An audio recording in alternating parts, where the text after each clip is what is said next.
Greetings and welcome to another video. I'm happy to report that we are improving, ladies and gentlemen. It used to be that 90% of you weren't subscribed. We've dropped it to 87. Let's keep it going. It really helps me out. So if you do enjoy the content, be sure to subscribe and hope you enjoy the video. Now, today I wanted to share this FUT Champions adventure with you guys. And despite it being July, and a quick note on that, I don't expect anyone to understand why I'm still out here making content or playing FIFA for that matter, but anyone with a platform, be it tiny or huge, will know exactly how I feel and my motivation, so that's all I'm going to say on that.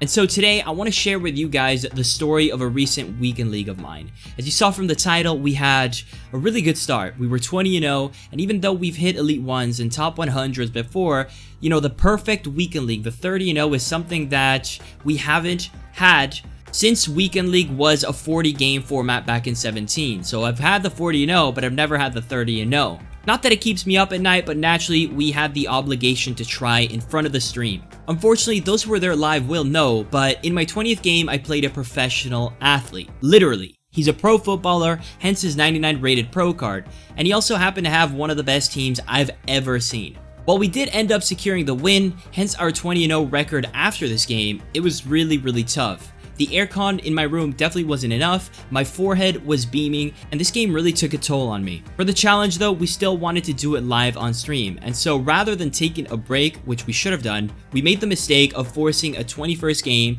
where we matched a very tough opponent once again. Based on how the game went, we just obviously didn't have the energy, the mentality, and the sharpness needed to win these types of encounters, so we ended up dropping that match. And essentially, we lost our will to play. I was ready to call it quits right there because at the end of the day, I didn't really care for an Elite 3, 2, or 1. And so while our intention was to stop right there, Persian wouldn't have it. And when the world needed him most, he appeared in the chat to let us know he would hop in our share play and coach me to an Elite 1 later that evening. And this is the story of our last 9 games. Now, as we began the journey, was I still worn out by my stream earlier on?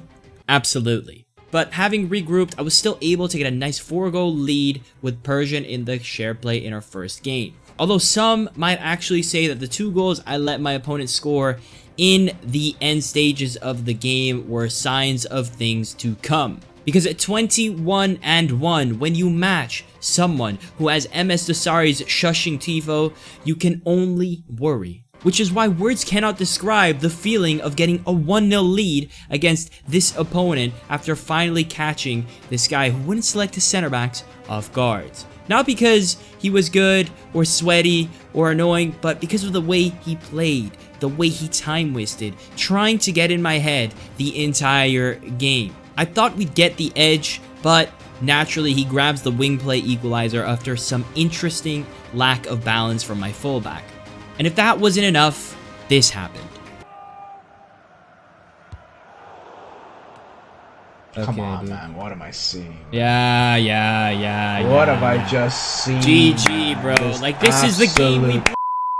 This is the game we play. This is the game, bro. I can't believe rats like this get this kind of luck on them as well. Like, this is why they fucking play like this. This is why they play like this. And when the game gives these types of players the lead, you'd have to be a saint not to indulge in some anger. Especially with how they manage to score their goals. I mean, it's always them who get these goals. If it wasn't enough, the antics that these guys go to secure fraudulent victories is crazy. I mean, just take a look at the screen. We've got fouls, time wasting, sliding me from behind, everything, the whole shebang. Yet despite all that, one more chance for maybe a piece, a shred of justice. But no, it just wasn't to be. With the record now at 21 wins and 2 losses, 7 games remaining, we needed to go at least 6-1 to salvage the situation and secure a mandatory Elite 1 after bottling the 20-0. As you can see from the video though, we really did make life harder for ourselves, playing angry, dropping back-to-back games. And I won't lie, at this point, I had 0% confidence and had pretty much accepted no Elite 1 for the weekend. Having come this far though, I decided to play until Elite 3, and I knew in my mind that I would stop immediately after if I lost any more games.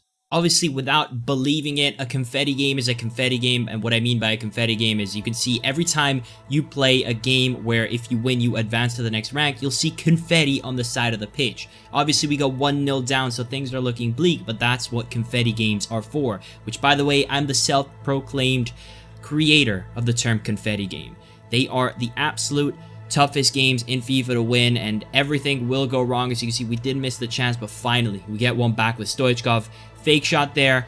We finish far post, which is very tough to do in a confetti game, and then we seal the deal at 3-1. So it's looking good. At least we got our Elite 3, and now we are just we're just trying to rally. We get the cheesy near post. We're 1-0 up in the first game post Elite 3 securing, and we're scoring everything. We're even getting in behind the defense. We are defying the laws of basketball that rule the world of FIFA 20.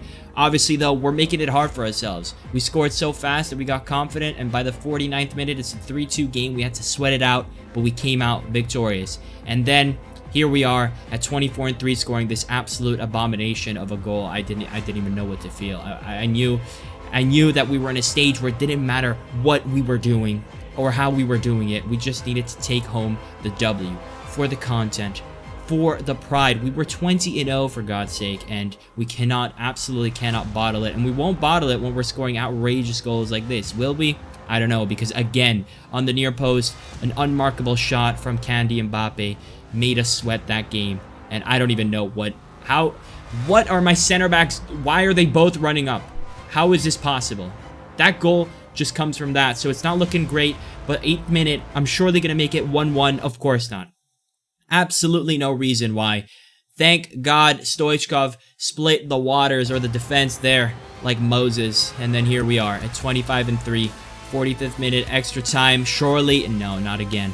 We need more. The game wants more from us. Somehow, we've scored yet another far post shot. Unbelievable. You'll never see anything like this ever again. And this is the last game against what was actually the easiest opponent of the night, but we were exhausted. We were so tired. It was so hard.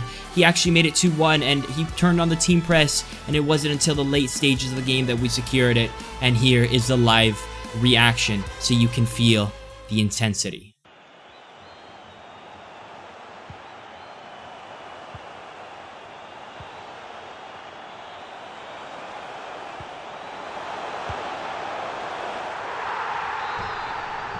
Dear fucking God, man. How is this so hard? That killed me, man.